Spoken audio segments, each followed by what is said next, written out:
ദൈവ തിരുനാമത്തിന് മഹത്വം ഉണ്ടായിരിക്കട്ടെ. ഏവർക്കും ഹോശന്ന പെരുന്നാളിൻ്റെ ആശംസകൾ നേരുന്നു. വിശുദ്ധ മർക്കോസ് എഴുതിയ സുവിശേഷം 11-ാം അധ്യായം 1 മുതൽ 10 വരെയുള്ളതായ വാക്യങ്ങൾ. അവർ യെരുശലേമിനോട് സമീപിച്ച് ഒലിവുമല അരികെ ബേത്ത്ഫാഗയിലും ബഥാന്യയിലും എത്തിയപ്പോൾ അവൻ ശിഷ്യന്മാർ 2 പേരെ അയച്ച് അവരോട്, നിങ്ങൾക്ക് എതിരെയുള്ള ഗ്രാമത്തിൽ ചെല്ലുവീൻ. അതിൽ കടന്നാൽ ഉടനെ ആരും ഒരിക്കലും കയറിയിട്ടില്ലാത്ത ഒരു കഴുതക്കുട്ടിയെ കെട്ടിയിരിക്കുന്നത് കാണും. അതിനെ അഴിച്ചുകൊണ്ടുവരുവീൻ. ഇത് ചെയ്യുന്നത് എന്ത് എന്ന് ആരെങ്കിലും നിങ്ങളോട് ചോദിച്ചാൽ, കർത്താവിന് ഇതിനെക്കൊണ്ട് ആവശ്യമുണ്ട് എന്ന് പറവീൻ. അവൻ ക്ഷണത്തിൽ അതിനെ ഇങ്ങോട്ട് അയക്കും എന്ന് പറഞ്ഞു. അവർ പോയി തെരുവിൽ പുറത്ത് വാതിൽക്കൽ കഴുതക്കുട്ടിയെ കെട്ടിയിരിക്കുന്നത് കണ്ട് അതിനെ അഴിച്ചു. അവിടെ നിന്നവരിൽ ചിലർ അവരോട്, നിങ്ങൾ കഴുതക്കുട്ടിയെ അഴിക്കുന്നത് എന്ത് എന്ന് ചോദിച്ചു. യേശു കൽപ്പിച്ചതുപോലെ അവർ അവരോട് പറഞ്ഞു. അവർ അവരെ വിട്ടയച്ചു. അവർ കഴുതക്കുട്ടിയെ യേശുവിൻ്റെ അടുക്കൽ കൊണ്ടുവന്നു. തങ്ങളുടെ വസ്ത്രം അതിന്മേലിട്ടു. അവൻ അതിന്മേൽ കയറിയിരുന്നു. അനേകർ തങ്ങളുടെ വസ്ത്രം വഴിയിൽ വിരിച്ചു. മറ്റു ചിലർ പറമ്പുകളിൽ നിന്ന് ചില്ലിക്കൊമ്പ് വെട്ടി വഴിയിൽ വിതറി.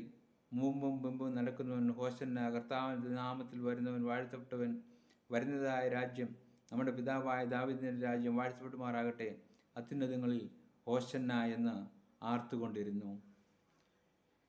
ഹോശന്ന എന്ന വാക്കിൻ്റെ അർത്ഥം ഇപ്പോൾ രക്ഷിക്കുക എന്നുള്ളതാണ്. ഒരു ജനതയുടെ വിമോചനത്തിൻ്റെയും വിടുതലിൻ്റെയും പ്രതീക്ഷയാണ് ഹോശന്ന എന്ന് പറയുന്നത്. യേശുവിൻ്റെ വാക്ക് ചോദ്യം ചെയ്യാതെ അനുസരിക്കുമ്പോൾ അവിടെ ഹോശന്ന ഉണ്ടാകുന്നു എന്നുള്ളതാണ്. യേശുവിൻ്റെ ശിഷ്യന്മാർ കഴുതക്കുട്ടിയെ അഴിച്ചുകൊണ്ടുവരുവാൻ പറഞ്ഞപ്പോൾ അതിനെ ചോദ്യം ചെയ്യാതെ അനുസരിച്ചു എന്നുള്ളതാണ്. യേശുവിൻ്റെ വാക്ക് ചോദ്യം ചെയ്യാതെ അനുസരിക്കുമ്പോൾ അവിടെ അത്ഭുതം സംഭവിക്കും, അവിടെ വിടുതൽ സംഭവിക്കും എന്നുള്ളത് പരിശുദ്ധ വേദപുസ്തകം നമ്മളെ പഠിപ്പിക്കുന്നതായ വലിയ സത്യമാകുന്നു എന്നുള്ളതാണ്. എന്താണ് ഹോശന്നയിലൂടെ അർത്ഥമാകുന്നത്? ഒരു ജനതയുടെ വിമോചനത്തിൻ്റെ, വിടുതലിൻ്റെ അനുഭവമാണ് നമുക്ക് മനസ്സിലാക്കുവാൻ സാധിക്കുന്നത്.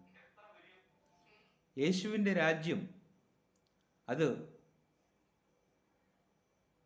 ഈ ലോകത്തിൽ ഒരു രാജാവായിട്ട് വാഴുക എന്നുള്ളതല്ല, പിന്നെയോ യേശുവിൻ്റെ രാജ്യം ക്രൂശിൻ്റെ വഴിയാണ് എന്നുള്ള സത്യം പഠിപ്പിക്കുകയാണ് ചെയ്യുന്നത്. താഴ്മയുടെയും വിനയത്തിൻ്റെയും മാതൃകയാണ് യേശു ക്രിസ്തു സ്വീകരിച്ചത്. കഴുതക്കുട്ടിയെ പുറത്ത് കയറി വന്നപ്പോൾ താഴ്മയുടെയും വിനയത്തിൻ്റെയും മാതൃകയാണ് കർത്താവ് സ്വീകരിച്ചത്. തങ്ങളുടെ വിഭവങ്ങൾ, തങ്ങളുടെ സാധ്യതകൾ പങ്കുവെക്കുന്നതിലൂടെ ഹോശന്ന സാധ്യമാകുന്നു എന്നുള്ളതാണ്. തങ്ങളുടെ വിഭവങ്ങൾ, തങ്ങളുടെ സാധ്യതകൾ പങ്കുവെക്കുന്നതിലൂടെ ഹോശന്ന സാധ്യമാകുന്നു എന്നുള്ളതാണ്. യേശു ക്രിസ്തുവിൻ്റെ രാജകീയമായ എഴുന്നള്ളിപ്പിൽ കൂടെയുള്ളവർ അവരുടേതായ സാധ്യതകൾ നൽകി യേശു ക്രിസ്തുവിനെ മഹത്വപ്പെടുത്തുന്നു എന്നുള്ളത് നമുക്കവിടെ മനസ്സിലാക്കുവാൻ സാധിക്കും. യേശു ക്രിസ്തുവിനെ രാജകീയമായി സ്വീകരിക്കുന്നതായിട്ട് നമുക്കവിടെ കാണുവാൻ സാധിക്കും. തങ്ങളുടെ സാധ്യതകളെ, തങ്ങളുടെ വിഭവങ്ങളെ പങ്കുവയ്ക്കുന്നതിലൂടെ ഹോശന്ന സാധ്യമാകുന്നു.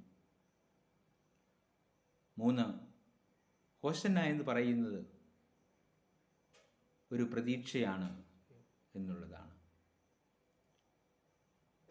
എല്ലാ അടിമത്ത ഘടനയിൽ നിന്നുമുള്ള വിടുതലും വിമോചനവും യേശു ക്രിസ്തു നൽകിത്തരും എന്നുള്ളതാണ്. യേശു ക്രിസ്തുവിൻ്റെ പരസ്യ ശുശ്രൂഷയിൽ 3.5 വർഷക്കാലം യേശു ക്രിസ്തു വിമോചനത്തിൻ്റെയും വിടുതലിൻ്റെയും സദ്വാർത്തയാണ് പ്രഘോഷിച്ചത്. വിമോചനത്തിൻ്റെയും വിടുതലിൻ്റെയും അനുഭവമാണ് തൻ്റെ പരസ്യ ശുശ്രൂഷയിലൂടെ നിർവഹിച്ചത്. അതുകൊണ്ട് ഹോശന്ന എന്ന് പറയുന്നത് ഒരു ജനതയുടെ വിമോചനത്തിൻ്റെയും വിടുതലിൻ്റെയും അനുഭവമാകുന്നു എന്നുള്ളതാണ്. അതുകൊണ്ട് 2-3 ചിന്തകൾ നമുക്ക് ഒരുമിച്ച് ചിന്തിക്കാം. യേശുവിൻ്റെ